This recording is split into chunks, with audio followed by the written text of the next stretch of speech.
Welcome back to another fantasy video with me, JD. You're joining me for the round 15 review where the buys are all done and dusted, and we're back to just 2 poultry trades a week, which just doesn't feel like it enough when you've got a team that's looking as average as mine. So we scored an 1853 for the week. We moved down, I want to say about 700 spots to 2500 overall. Pretty disappointing, really. I mean, through the buys, moved up from 2900 to 2500, but 100 ranks a week when you're sitting as far out just isn't enough. I'd like this is going to be the first year without a hat, and I really want to at least kind of like be top 1000, and that even feels like a bit of a stretch now. Bit hard to make up spots from here. So, oh, whoops. The trades for the week. Let's have a look at them. So I had two kind of locked in from the start, which was English to Gone, finally get Gone in, and sure enough, like pretty average score, and he's got a tough matchup this week.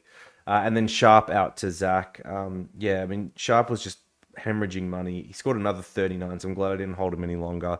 Another 60k he lost. What a donkey. And then the last trade here, I was originally going to downgrade like either Harrison or Frazier to a 200k in Brown, but with Brown being the sub, I decided to get off that and just go Power to Simpkin, which ended up making probably more money than it would, being a rookie, though I would have had more cash in bank. And then obviously a fair few extra points with Powell only scoring the 59 and Simpkin, I think, the 81. So that was okay in the end.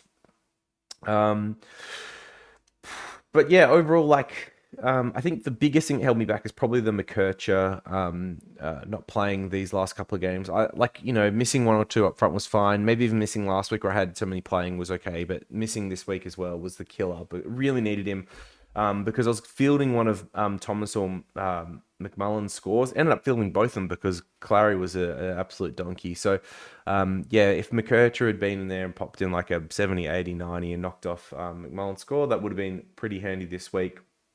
But yeah, had the extra premium on buy as well in the mids, which I think, not many others would have had. Probably a lot of others would have had like Walsh instead of one of these, or yeah, maybe one of the other popular mids that I don't have. Sarong. So yeah, probably just didn't plan out these perfectly. But like, if I didn't have Sharp being an issue, I probably would have traded on maybe Day. It's a bit hard to say because Day does have a nice couple of weeks to come. But yeah, I could have seen myself maybe sidewaysing another premium, but anyway, just didn't work out like that. And this is what happens with buy planning. You can do your best to try and plan every scenario, but it doesn't always work out. In terms of then the players, look, everyone on the side was honestly fine apart from Oliver's really the only one to worry about. But yeah, Nick Martin played all right. Moved more up and down the ground than we've seen previously.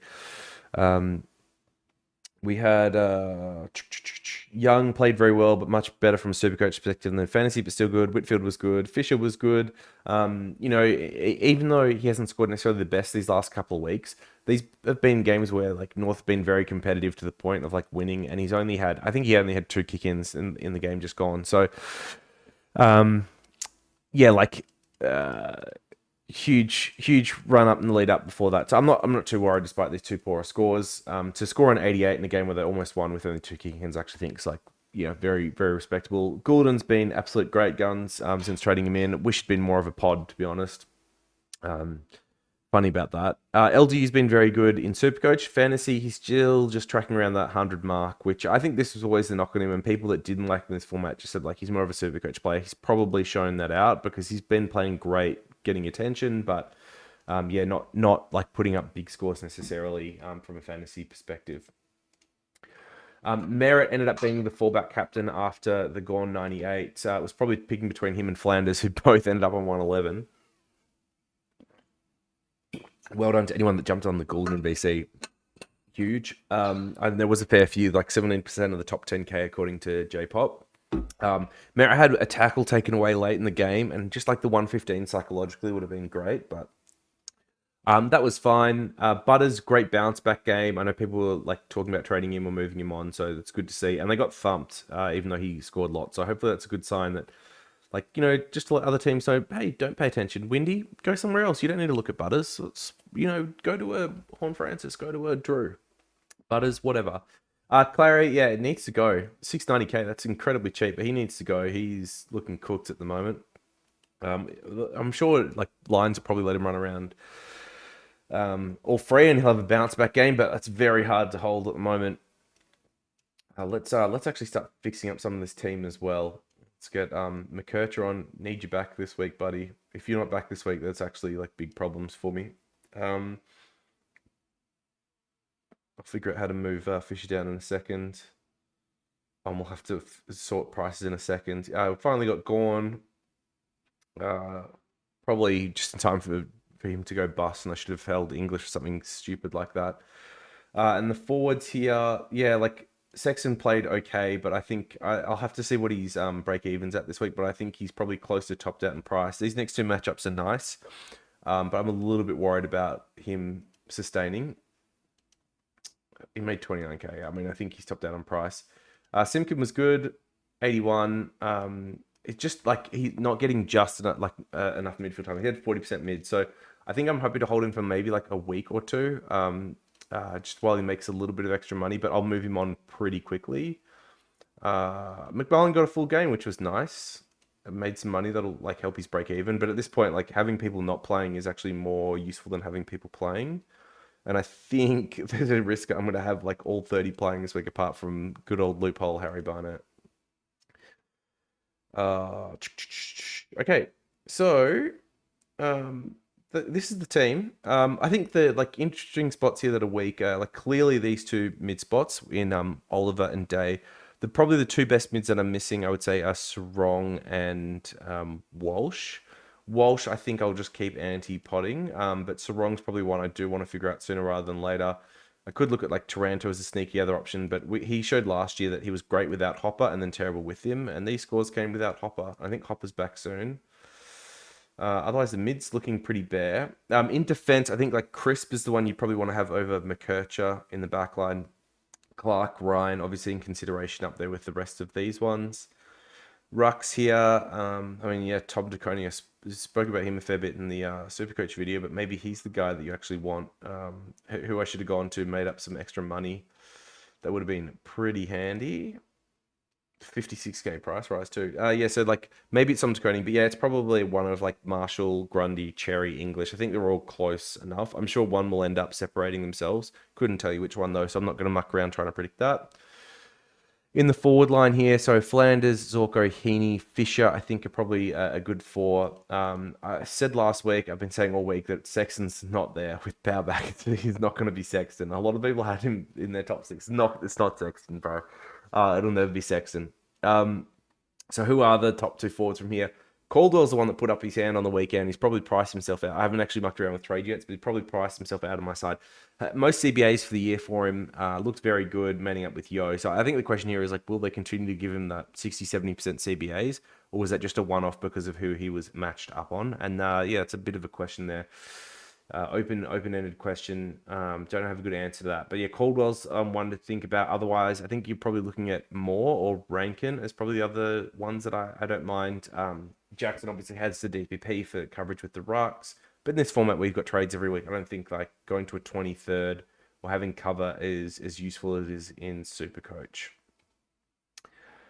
So yeah, so these three, Fisher, and then probably Caldwell and like Rankin or more is probably who I'd be looking at as the top forwards.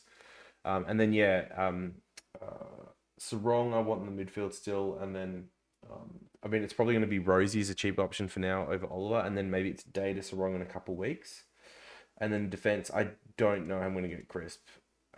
I mean I think like he's still very cheap at 900k. This is the look. He's had 6 weeks in a row of 100 plus, which is nuts. Yeah, really want to get him this week. Do I want him more than like Rosie? Like, I mean, the price points are completely different because Rosie's 705 and probably close to bottomed out. I actually did have a look at his break evens too because he's still got a 50 and a 40 in there. So he might not go up that much this week where Crisp will. He's just got tons in there. It's crazy. All right, so I need to finish fixing this team. How do I get Fisher into my forward line? I actually don't have a way of doing it right because I don't have a defender.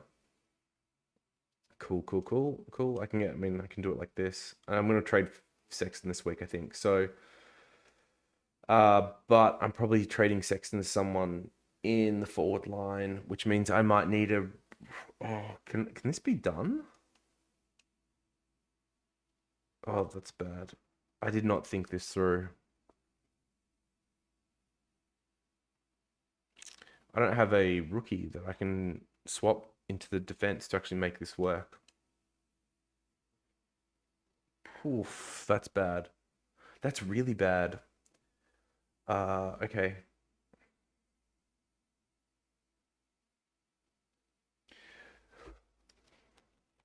That is shocking planning. Because, so what I'm muttering about is, um, I need to get this money into a different line, this sex money into a different line. I don't actually have a defender to put in there because my utility's Kane McAuliffe, still the dud himself. I needed Evans last week, is what I needed to do. Oh, that's crazy. That's crazy. I can't believe. Well, it's my fault for not looking at teams close enough. Okay, so I think what I originally would have done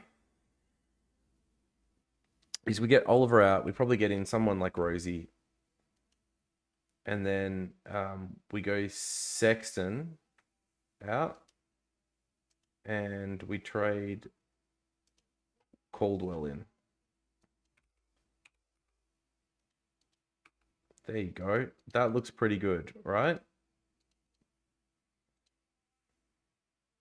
And the problem with this is Fish is still in my defense. Oh, how did I stuff this up so badly? These trades are good. These trades are very good. Ah, that is painful. So what do I do instead here?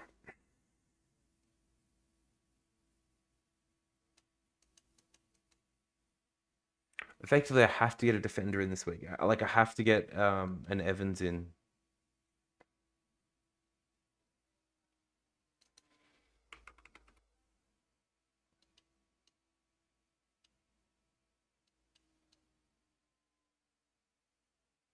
Maybe Sexton can wait one more week.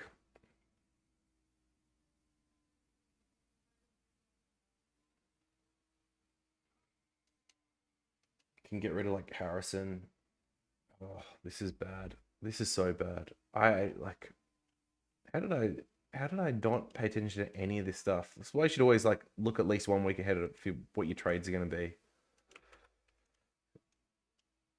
Probably also shows like how mentally tuned in I am to my fantasy games at the moment. Okay, so I've got 889, which is what, just short of everyone. I'm sure it is.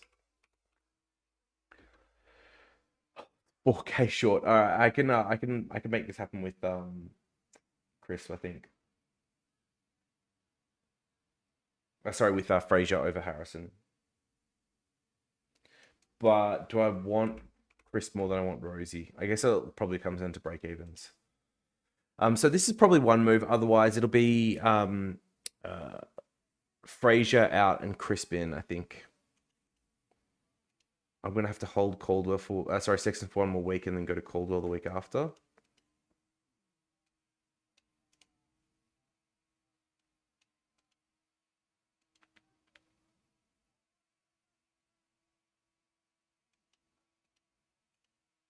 No excuse for that type of mistake. That's just so poor.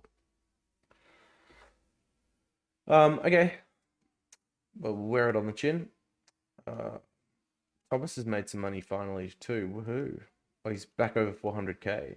Nice, nice, nice. I actually got a few rookies I've got 200k to cash in on, which should be nice just to get a few upgrades done from here to the end. So yeah, that's bad. I'm bad. Me. I'm the problem. I'm bad. All right. So vice captain, captain this week. Only last thing to talk about. I was having a quick look, and like honestly, there's not a ton that I like. From like Supercoach perspective, like Goulden, I kind of dismissed in that format. But I think in fantasy, where he's just been on this like tear with the high time on ground, um, 3 round average of like 140 is probably pretty hard to go past him as a VC. Um, as a C in this format, I don't mind Walsh, who I don't have. Otherwise, I'm probably looking at going back to Merritt. Bont against North, there's probably a decent chance he gets tagged. But if you don't have a Goulden, then I could see him being like a good vice captain option. But yeah, Phillips to him would make sense. Dacos might go okay against the Suns, but I don't love the matchup. Gorn against Big O is a no for me. I wouldn't put the Vice there. Although, did he? Yeah, he went 149 on him earlier in the year, despite this like meant to be a hard matchup. I don't know. Maybe you could. Yeah. Otherwise, Zorko in that matchup as a vice captain, I don't mind either. Man, I can't believe how scuffed that is because the Sexton thing. All right, well, that's put me on tilt. So anyway, thanks for watching the video this week. Hope you had a better week than mine. And as always, I'll see you in the next one. Peace.